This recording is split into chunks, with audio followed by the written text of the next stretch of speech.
Today's literature program is Learning to See. I am pleased to introduce author Howard Axelrod, director of the Creative Writing Program at Loyola University, who will be in conversation with Amy Danzer, director of Northwestern's Writers' Conference and the Printer Rose Literary Conference. He has authored many essays, several award-winning books, including his memoirs, The Stars in Our Pockets and The Point of Vanishing. Both are visible and active in the Chicago literary scene. Thank you very much for coming. Enjoy the program. So just to start out, to kind of contextualize everything, I thought it might be helpful if you told us all a little bit about your time in Vermont, solitude, like what led up to that, and how that impacted. I mean, we don't need to get into the impact, but just to kind of set the stage a little bit in terms of the catalyst for your first book and then your second book. Sure. So in 1999, when I was 25 years old, I moved to a house deep in the Vermont woods, a couple miles behind a dairy farm, down an unmaintained lane, which means no snow removal, nothing. And I lived there for 2 years. I didn't have a computer, I didn't have a cell phone, I didn't have a television.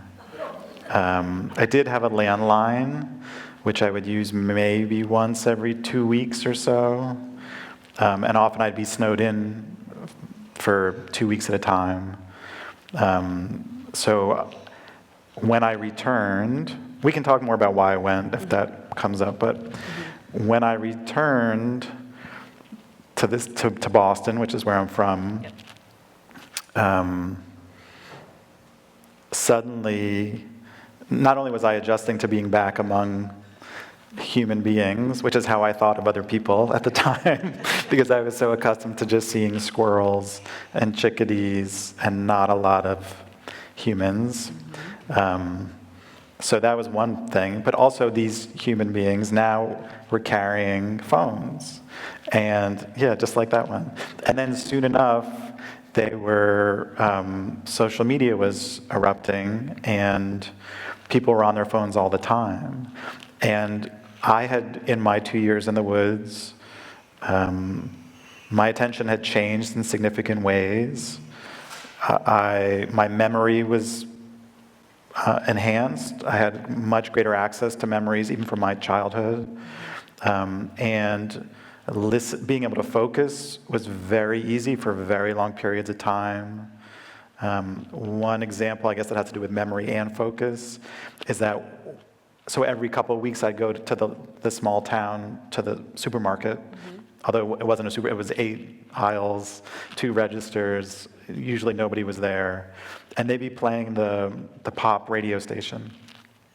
And by the time I made it back to my cabin in the woods, down the unmaintained lane, and I couldn't even park I had to park up above and then snowshoe down to the house. Anyway, by the time I got there and was unpacking my oatmeal and my bread, as I unpacked, I could remember every song that was playing as I made my circuit through the market, and what lyric was playing as I was buying, say, the oatmeal or the bread. So in that way, my groceries were kind of a map of the whole market, and also a map of the music I'd been listening to. And that all happened without my trying to memorize any of that. But because there was so little coming in, because my mind was so clear, those kinds of memories just happened normally. So compare that to being back when suddenly everyone's on their phone and getting used to phones, and attention is being demanded by your app or by your friend or by whoever someone's calling you.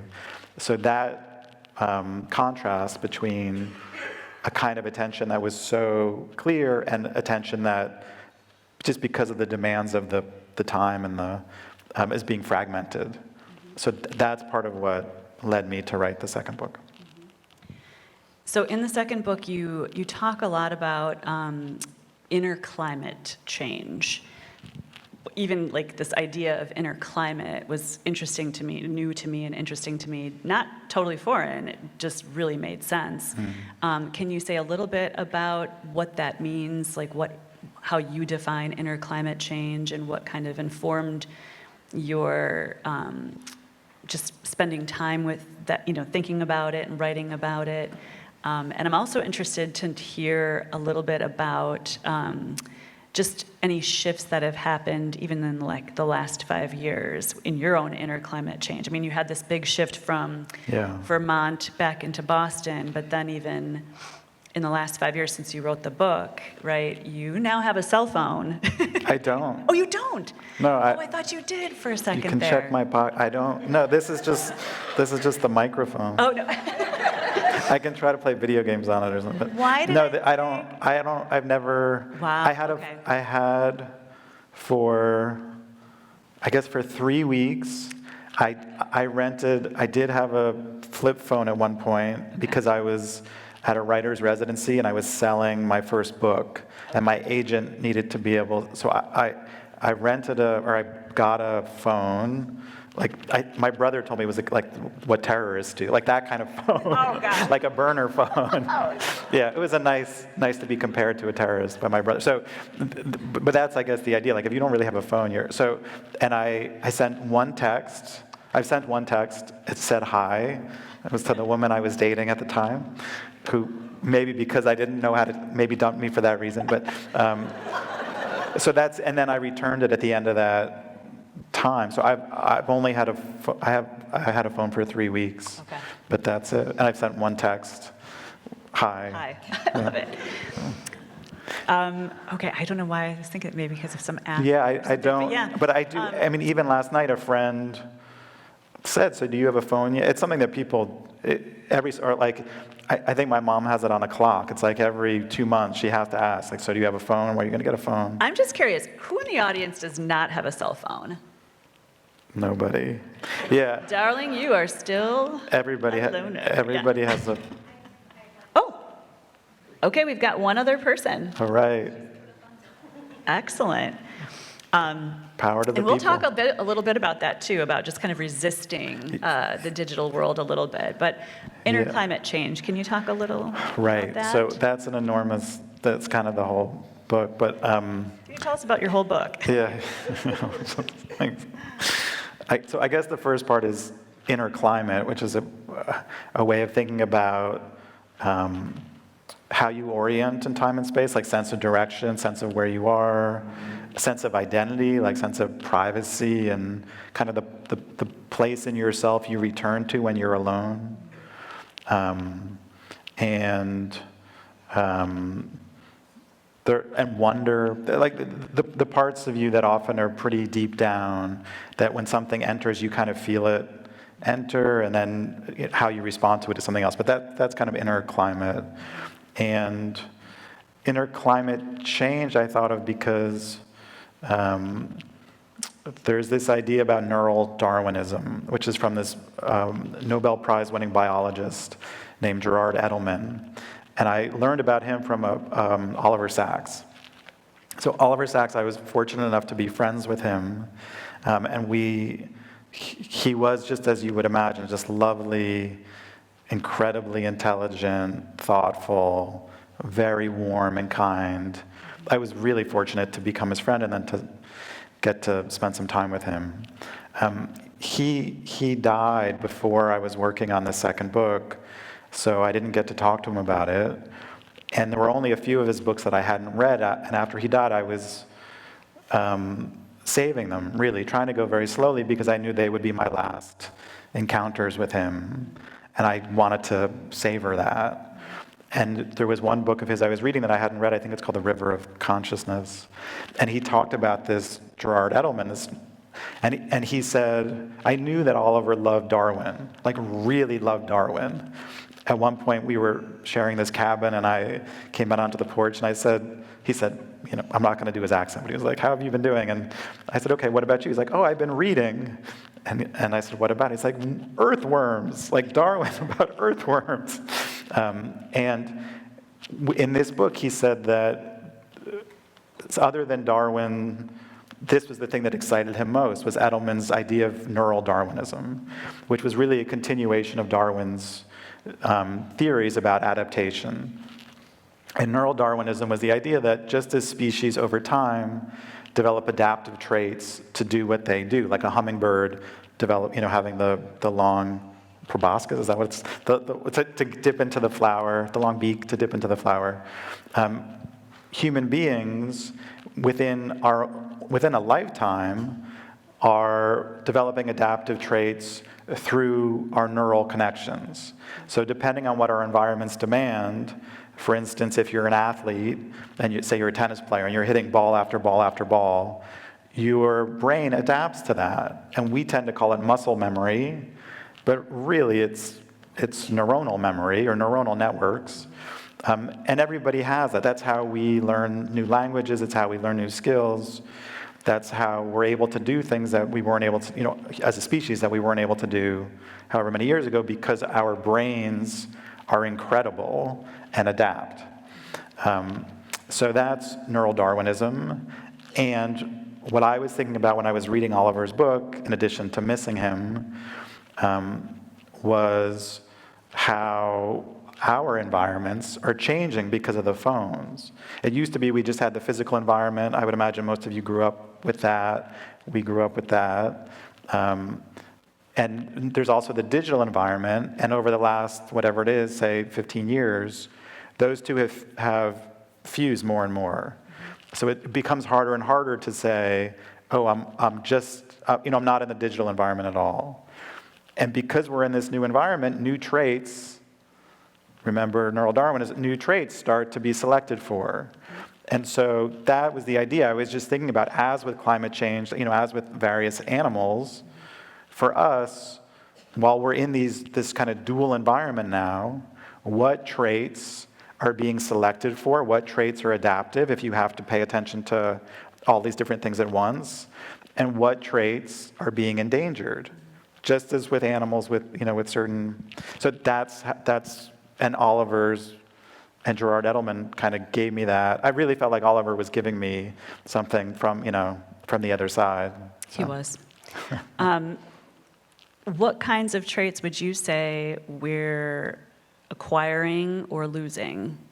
So I'm a college professor. I spend a lot of time with 20-year-olds, and God bless you. Yeah, they're pretty amazing at doing a lot of different things at once, and paying attention to this and then tracking that and being aware that, okay, this thing just beeped. And even during my class is 2.5 hours long, and during the break, I want to get up and go for a walk and get a snack and look out the window. And they seem to want to go on their, at least the first few weeks. Then once they start to know each other, they want to talk to each other, which is a really nice transformation.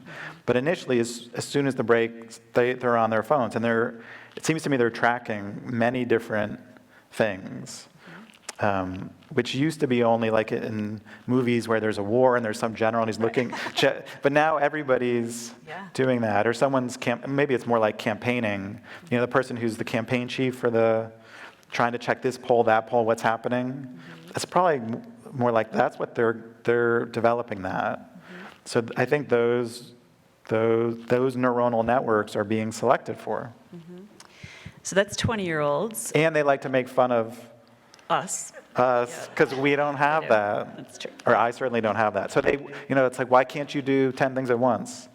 It's like, because my brain doesn't, I have not selected for those traits. And maybe you are, but just different kinds of things. Right? Yeah, I really Or can't. I'm not. really only good at doing one thing at a time.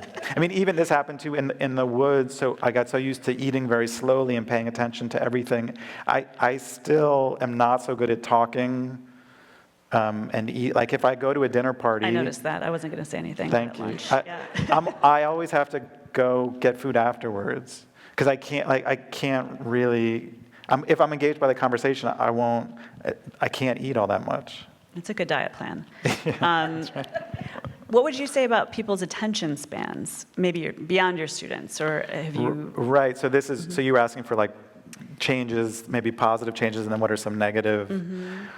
Yeah. So the studies show. There's that ominous phrase. The studies show The studies show that attention spans, the average attention span now, I guess, of an American is that of a goldfish. And I read 47 seconds recently. 47? Oh, no, seconds. it was far less. Oh, wow. Far less than that. So, but for me, the interesting thing about that study is not what they found about us, but is how do you test the attention span of a goldfish? That's a good question. So I don't know how reliable that is because I don't know how you can really tell what the goldfish is focusing on. But in any case, basically whatever study you look at, it's daunting. Well, and I read something too recently about even when a person looks at their phone, it can take them another 20 minutes to get back into like focusing on what. So even if a phone shows up like in a classroom, I don't want to like bring it out because I don't want to throw anybody off. Yes. But even if a student looks at it really quick or knows that it's there, like it can impact. Oh, it does impact. Yeah, so they've done all these studies on this, and so that multitasking, people like to say I'm really good at multitasking. And I do think the younger generation is much better at it than we are. But there's a cost. Every time you switch your attention from one thing to something else, then you can't actually focus on two things at once. So you focus on one, and then you shift, and that shift costs you, and then it takes a certain amount of time to come back. Also, in terms of having a phone out, like you have your phone on the table, all these studies show that if someone has a phone that's on, their attention goes down a certain amount. If it's out, like face up, attention is still lower than it would normally be. If it's in the bag, it's better. And they even found that if you have it in the bag and the bag is like in another room, attention is still better.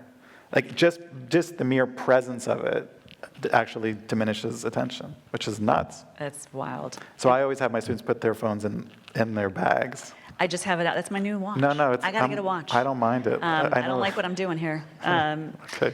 So, can you talk a little bit too about maps? You mentioned it in just a couple statements ago, but and just kind of like locating,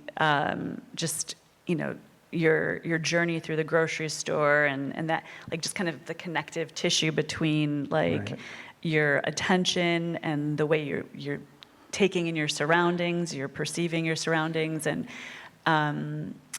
talk to us a little bit about that, about like maps and what do you think about navigational tools, like digital navigational tools, and what kind of an impact is it having on us as a people? Right, and will I get lost on my way back to Evanston today? Person without a phone. What are the odds of my getting lost on my?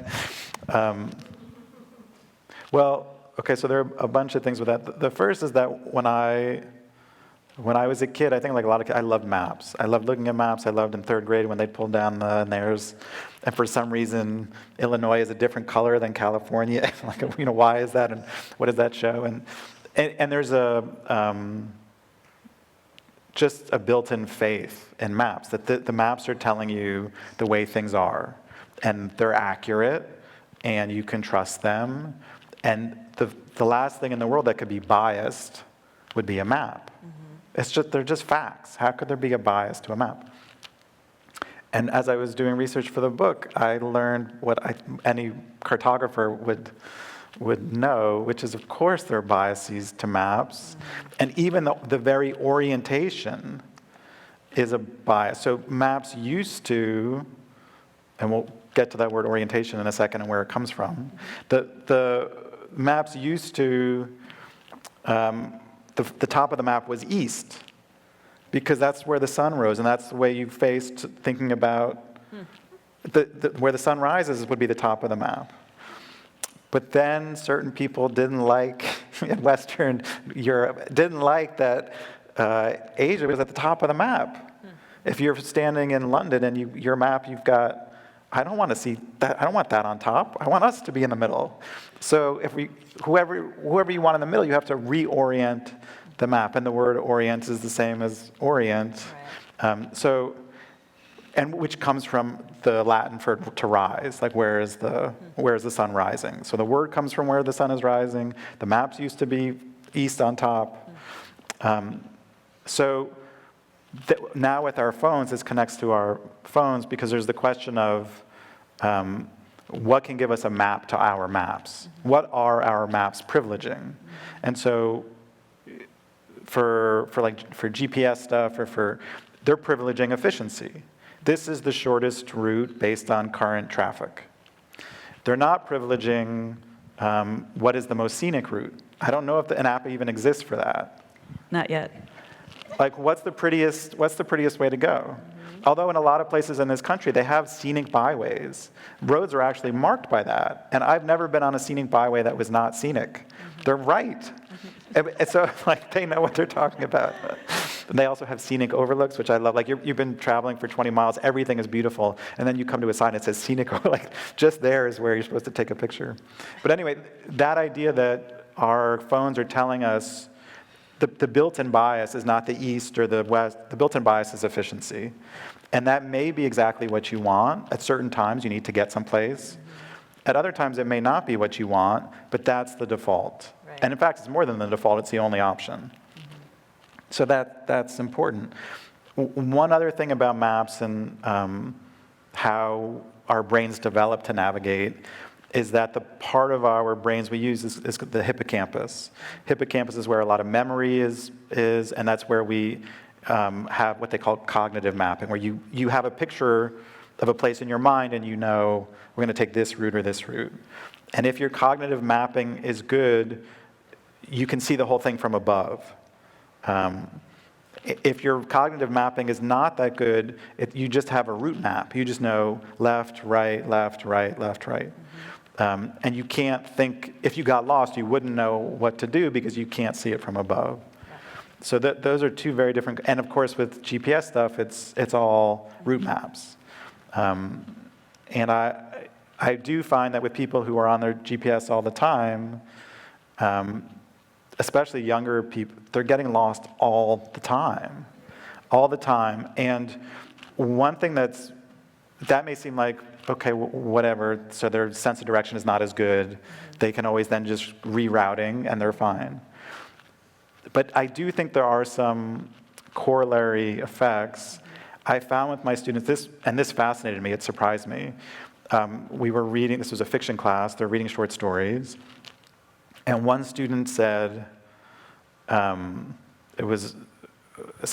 she really didn't like being confused. The story was a little complex, and being confused within the story. And other students said the same thing, like once they start to feel lost, they feel very uncomfortable as they're reading.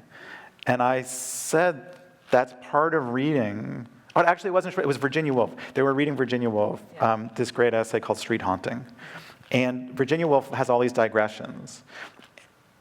And part of the pleasure of reading her is reading through the digressions and thinking about the movements of her mind and how well she follows the movements of her mind on the page. And for students, and she keeps orienting you, like you have to, maybe you're lost for a paragraph, but then the next paragraph she tells you where she is. And so I was trying to help them get used to being lost and the benefit of being comfortable being lost. Because if you're lost and you're comfortable with it, you can start to have some wonder, you can start to go with things, and maybe then you'll get reoriented. If as soon as you're lost, whether geographically or literarily, if as soon as you're lost you panic, then you're going to miss out on a whole lot. And it's good training, for exploring, whether geographically or whether in other parts of your life, to get used to having some patience with being lost and having some confidence in the ability to reorient on your own. And I think because of the default with the phones and always being on, I do think there's some carryover where there's this sense especially for young people, of I need to be in control all the time, I need to be oriented all the time, and if I'm lost, I get very nervous. Yeah. And that's not great for exploration of any kind. Right. Yeah, I feel like there's a lot of liberty that we gain, like, oh, we can just figure it out, like with, but then there's also this entrapment in, Right. Being kind of stuck in the prescribed, directions. And this idea of wonder, you just mentioned that word, and it comes up in your book quite a bit, and it's something I think about, I wonder about a lot. But just Nice. the degree, what can you tell us about just your observations in terms of like the degree to which the digital world has impacted our ability to wonder? a lot of times if a question comes up, it's like, oh, we'll just Google it. And now we have ChatGPT or generative AI, right? Anyway, you go ahead. What are your thoughts on the impact on our wonder, our ability to wonder? Right. Well, The importance of that. Does it matter? ooh, yeah. Does wonder matter? I think so. I think it's one of the great pleasures of being human. I mean, even just when we were waiting to come out, and you went downstairs, looking out the window, there's a park across the way, and I could see children running, playing in the park, and the different colors of their jackets as they moved, as they were running or playing tag. That was really nice. I think they were I don't know if they were having wonder, but it was just nice to watch them and nice to watch the movements of the colors of their jackets. And to say what the benefit of wonder is, I think is difficult. I think it has to do with, earlier I mentioned that part of yourself that you go to that you return to when everything else quiets down. It has something to do with that. William James, the great American thinker and psychologist, called it the spiritual self. Wonder connects to that. It restores us, I think. So the question of what phones do to wonder, it's tricky. I know that Apple, for instance, they try to sell wonder, and that's strange to me. Like a lot of their ads, they've got wall women. They've got Robin Williams doing wall women from the movie. What's that movie? From Dead Poet. Thank you. From Dead Poet Society. So they've got that. They've got shots of the stars. All these things that have, as far as I know, nothing to do with your phone, but they're co-opting all of these wonder and trying to say you're going to have it in your phone. I guess you can use your phone to deepen wonder. It is possible, for sure. You can look at the stars and then you can learn more about the constellations, or you can look up the Shakespeare sonnet you're thinking of, or you can talk to your friend or grandchild, there are plenty of ways to deepen wonder with your phone. But for the most part, the apps that are on your phone are not interested in your wonder, they're interested in your attention, because that's how they make money. Can you talk a little bit about that? Because that was one thing I thought was also very interesting in your book, was just what's going on here, really, right? Like, follow the money. With these businesses that are actually... the money goes to, how long are you looking at things? How often are you clicking on things? How long do you stay on a page? That's where all the money is, and they've got very specific, complex, nuanced algorithms for how much your attention is worth. It's depressing when you actually look at it. I think our attention is worth, I don't know what it is now, and maybe it's different for different demographics what your attention is worth. So your attention may be worth more than mine. But I think it's pennies, probably on the hour.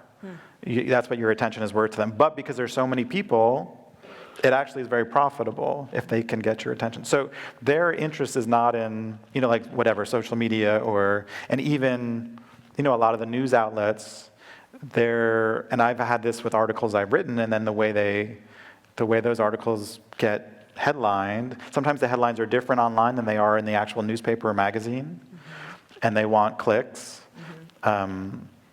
It's just strange to see that. So what's motivating them is money, and so you might think, oh, this is such a nice app. This is for, and then, say it's YouTube or whatever, and then an hour and a half later, you're like, why am I watching another interview with Conan O'Brien and so and so?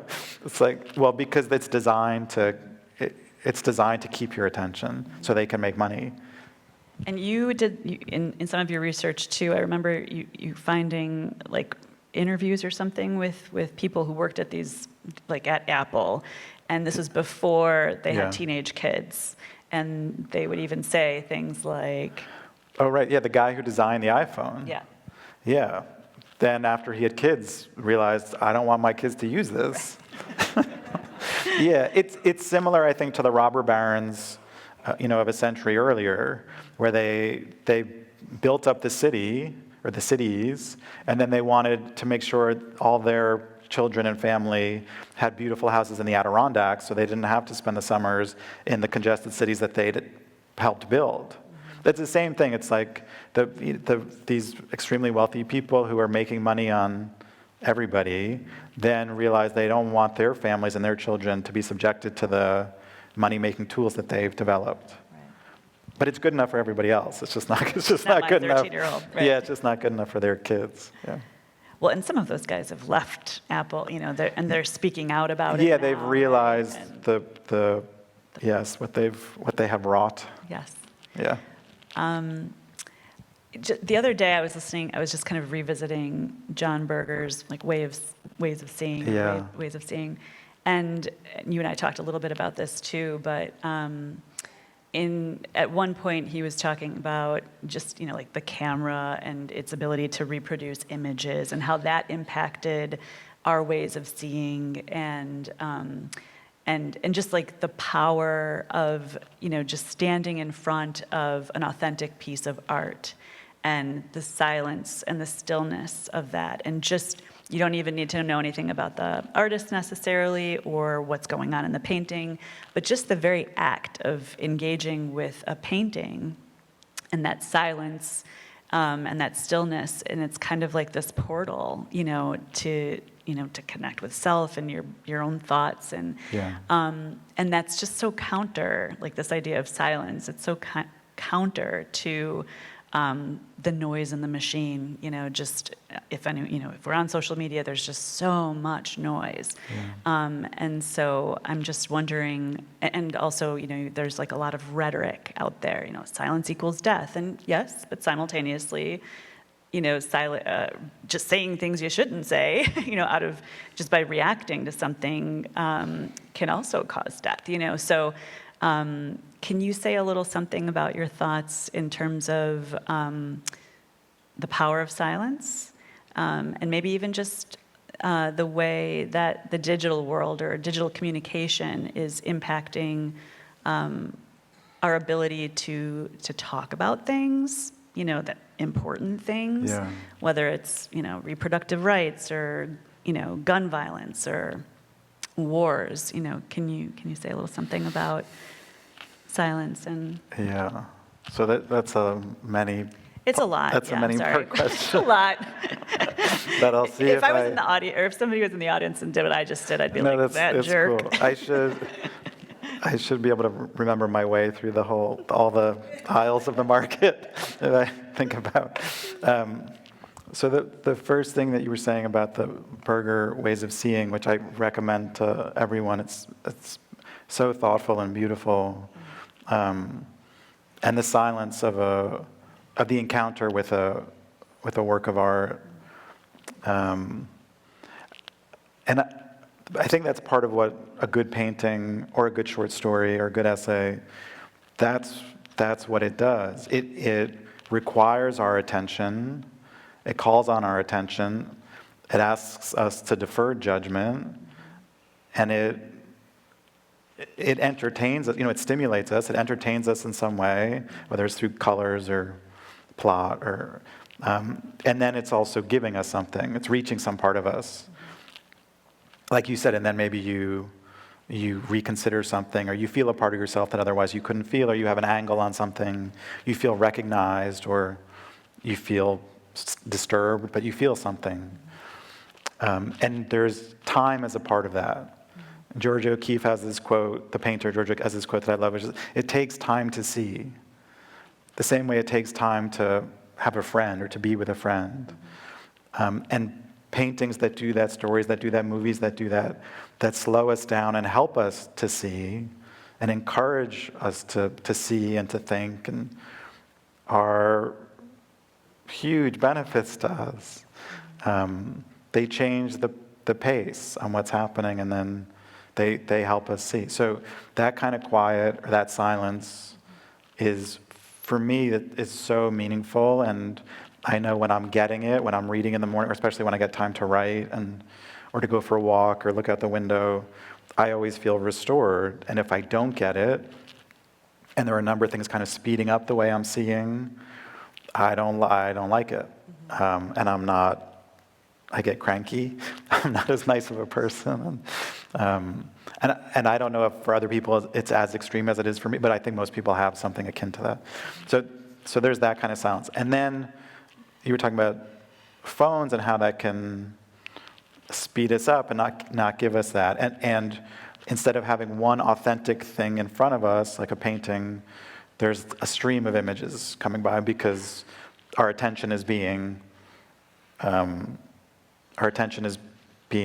harnessed, or they're trying to get it. So I think one of the things that's really important about this idea of authenticity, or Walter Benjamin, the theorist that Berger was, I think, using to say what he said, he calls it the aura, like the aura of a painting, of the authentic painting.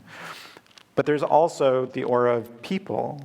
And when you were talking about like looking at the painting and the quiet and the encounter, that also happens when we're face to face with other people. There's the mystery of another person and the depth of another person and all that's there and the history that's there, the same way there is with the painting, that how it carries the whole history of that, the physical painting. And with a lot of online communication, interaction, I think people are also losing some of that respect for other people, the respect for the complexity, the aura, the history, and it becomes a lot easier to argue with someone, or not even argue, like heckle, yell, whatever, your exclamation mark at someone, when you don't respect that they're a human being.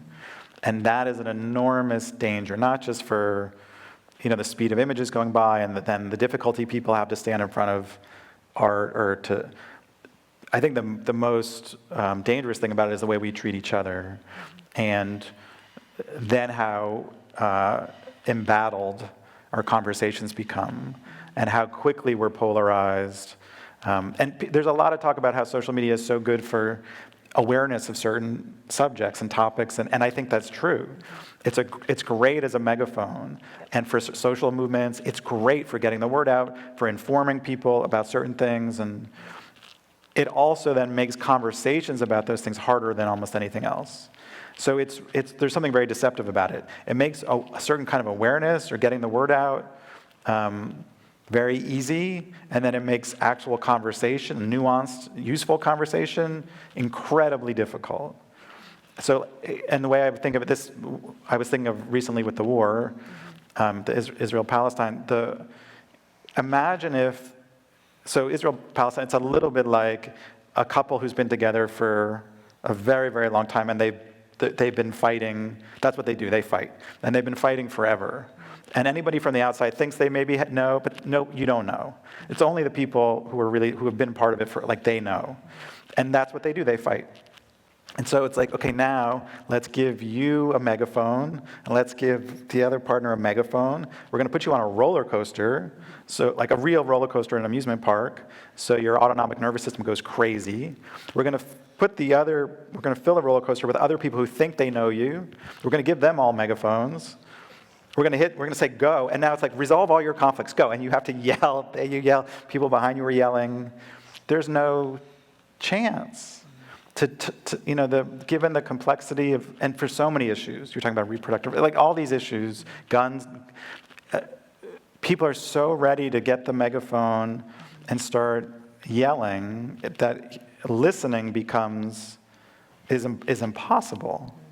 And then really, I think what people are yelling about, there's some people who aren't, but what it turns into, and I've seen this with my students trying to respond to, what it really turns to is, I'm a good person. No, I'm a good person. No, I'm a good, and it becomes so personal. And it's really not about the issues at all.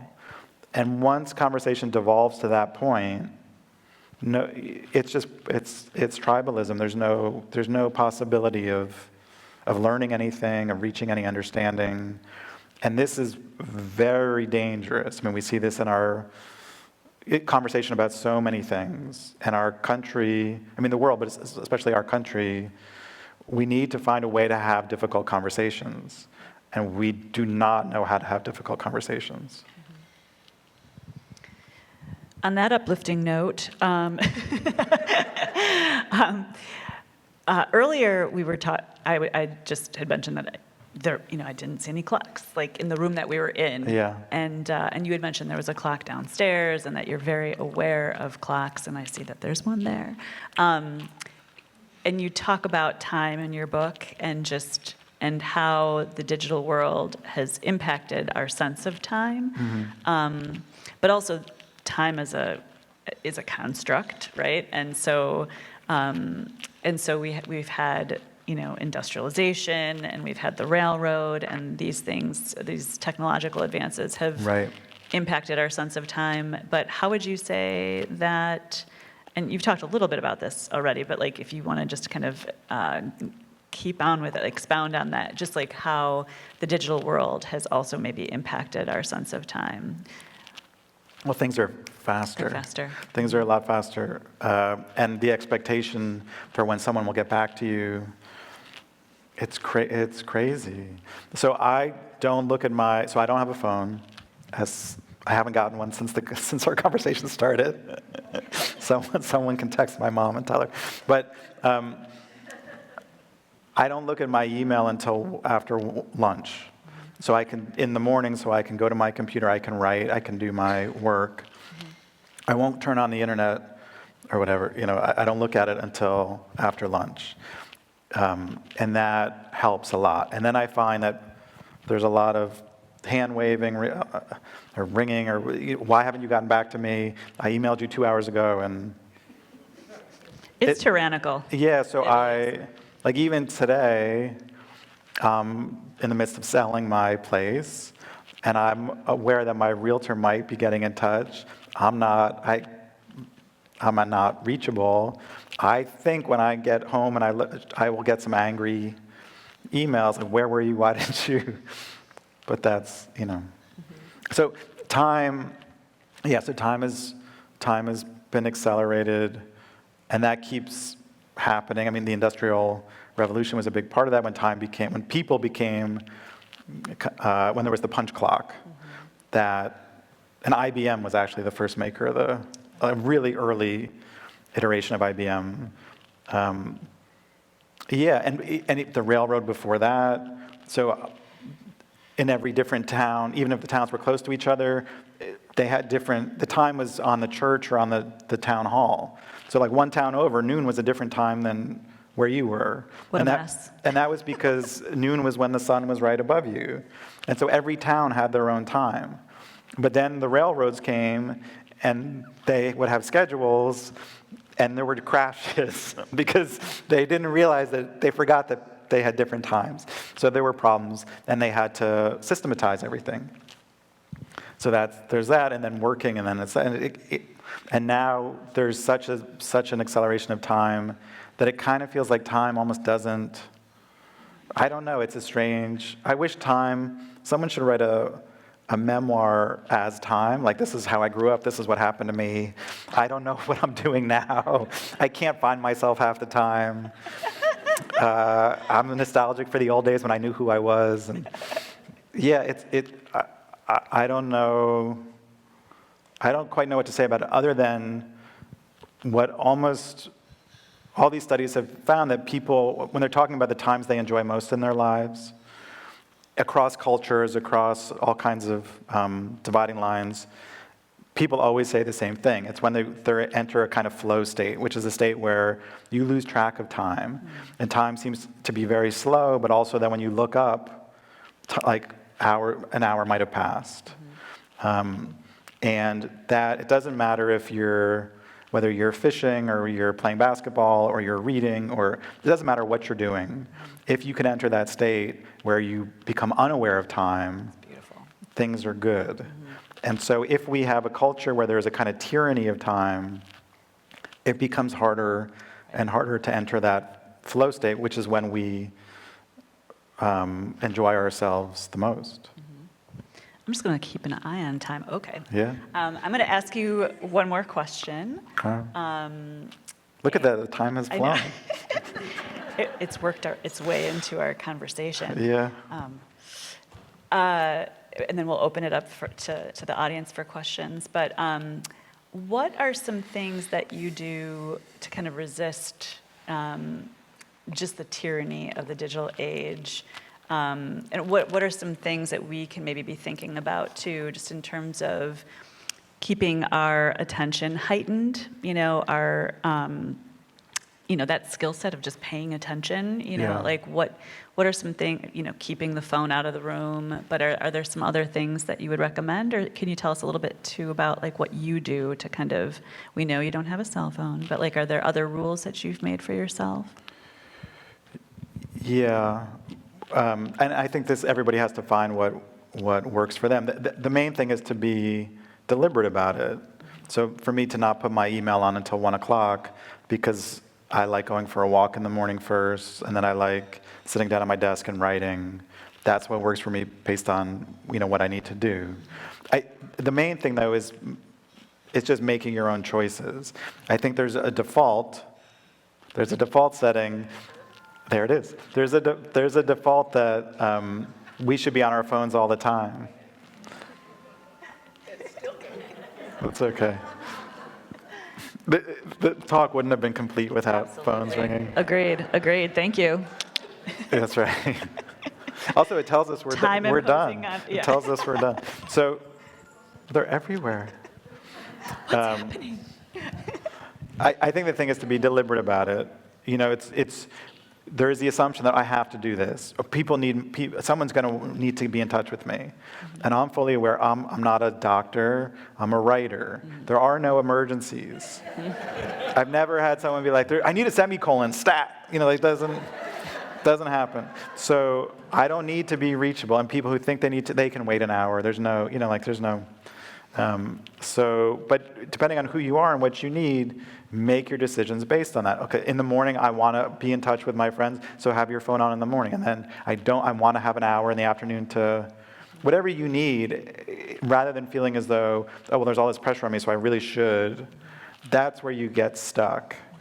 So I guess that's all I would say is choose. Make choices that honor your privacy, that honor your wonder, that honor your attention, that honor where you want to put your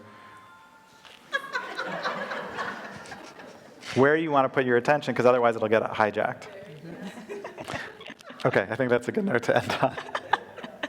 Well, I was just going to, one other really quick thing, just kind of piggybacking on that. Yeah.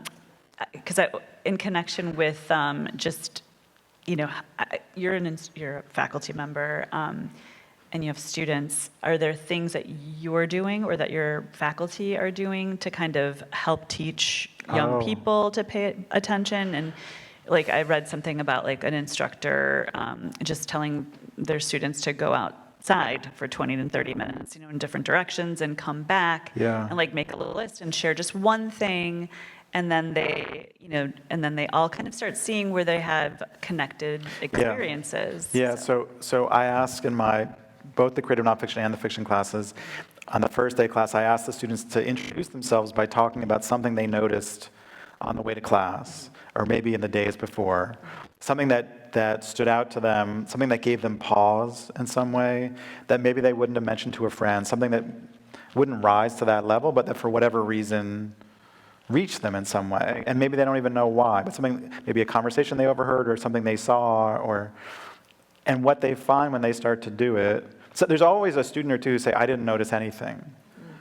And that kind of shocks them. Like and if I say in the last couple of days, and they realize like they haven't been paying attention to anything. Wow. Yeah. So there's that. But then with the other students, often what surprises them is when they say, oh yeah, I was on the train and I saw this interact, and it made me think about, they realize that their classmates are really curious and pay attention to their attention. And they learn that what reaches them, those small things that you happen to notice that maybe you wouldn't even say to a friend, but for whatever reason it entered you. Yeah.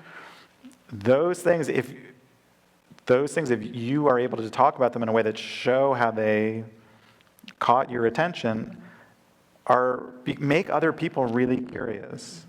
And that's so valuable, realizing that if you pay attention to your attention, other people are actually interested.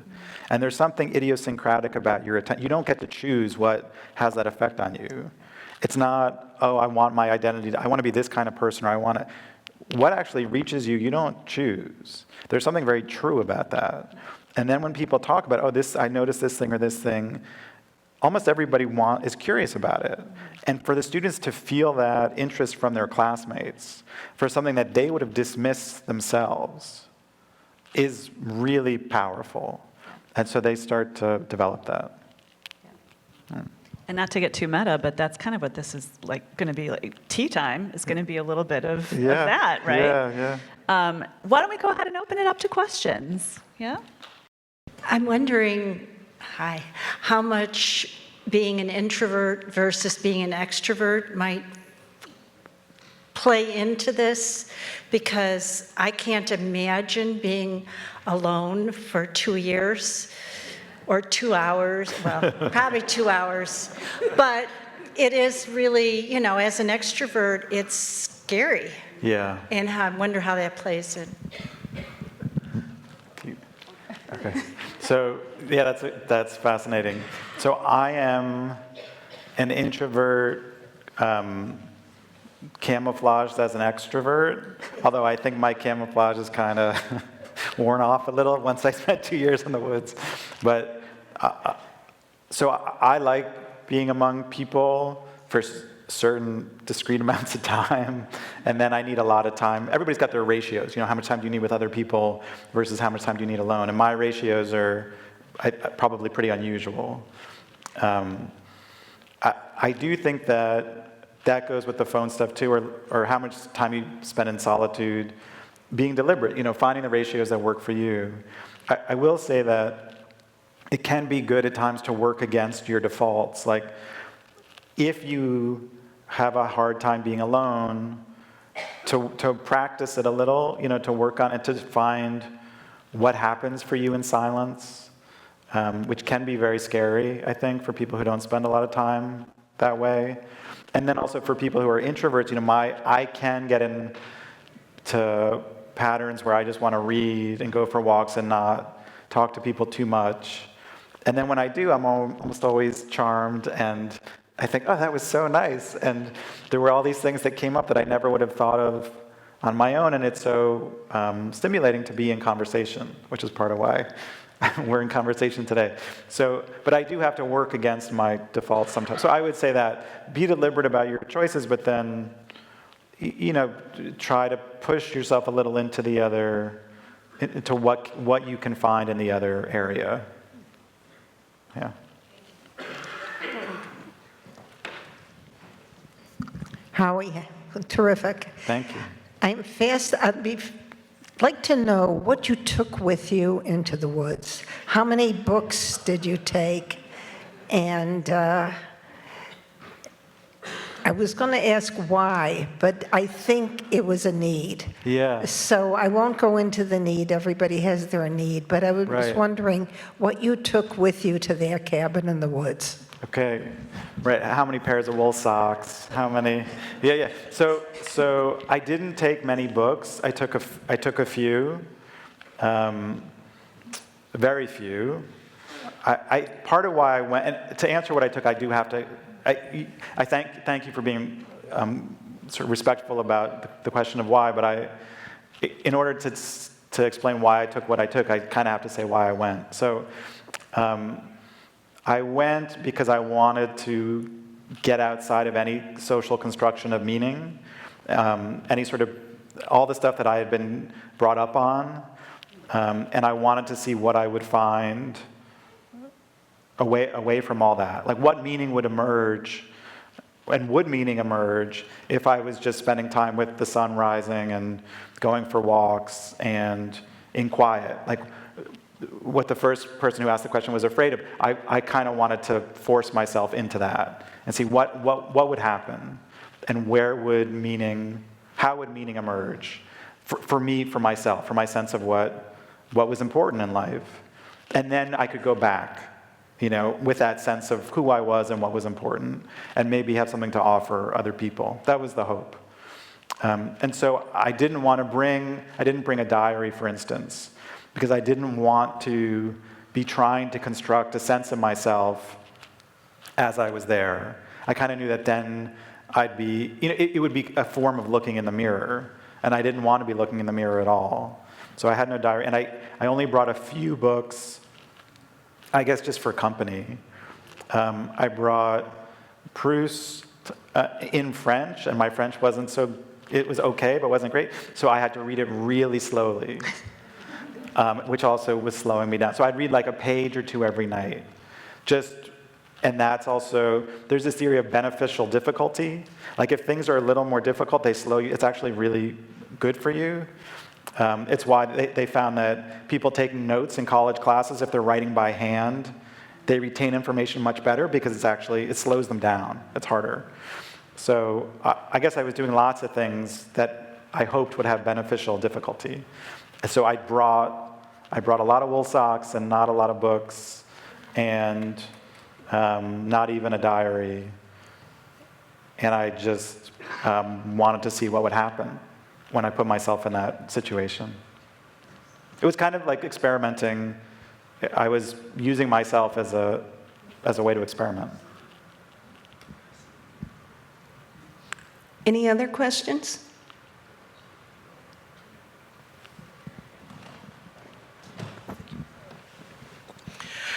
Since Howard doesn't have a cell phone, he may not know what I'm talking about, but Amy certainly will. I just wondered what your opinion was in the growing tendency in texting to substitute emojis for the already, telegraphic text that you find in most emails. Do you want to answer this first?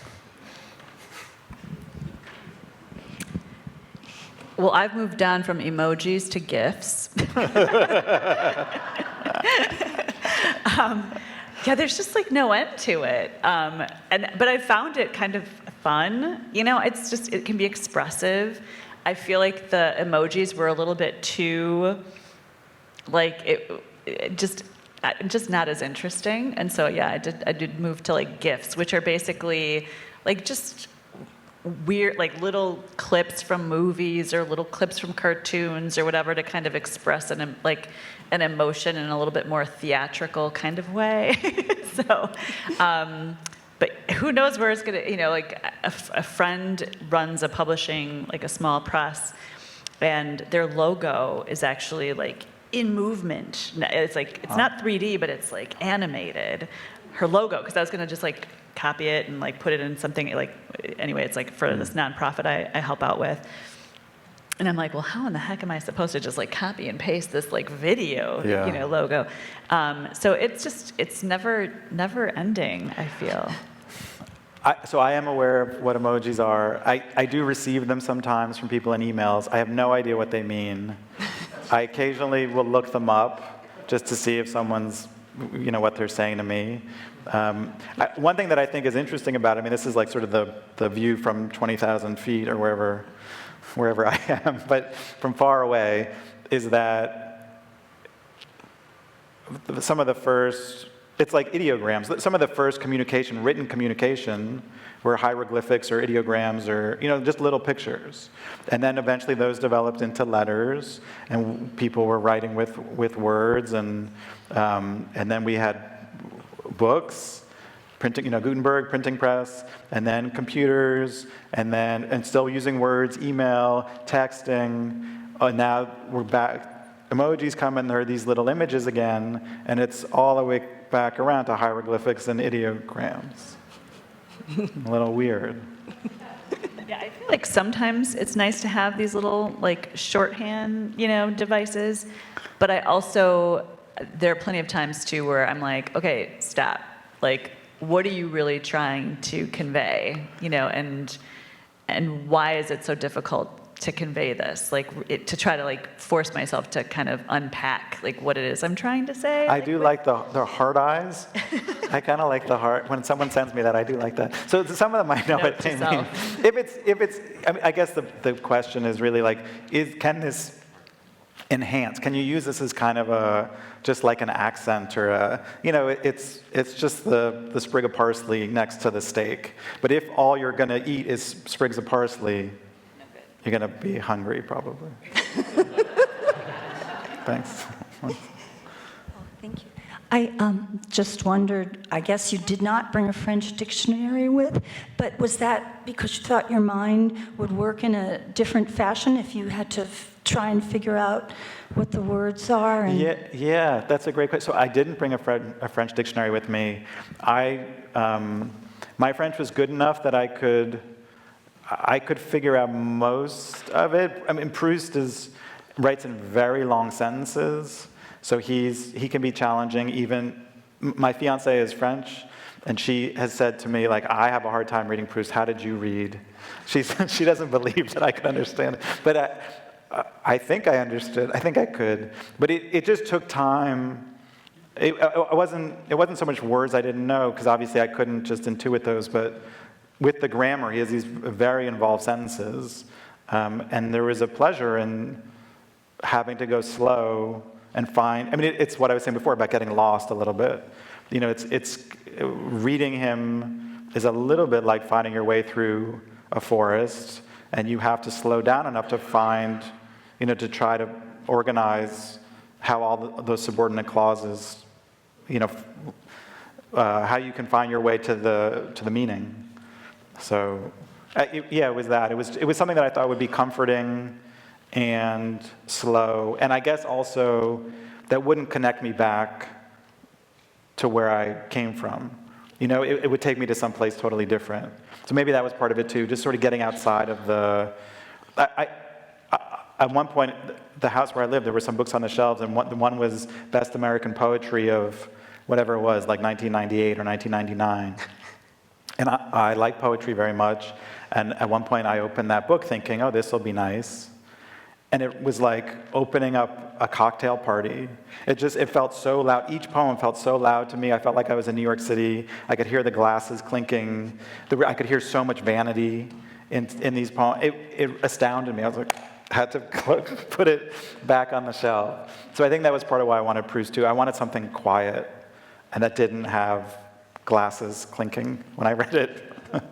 Yeah. We'll take one last question.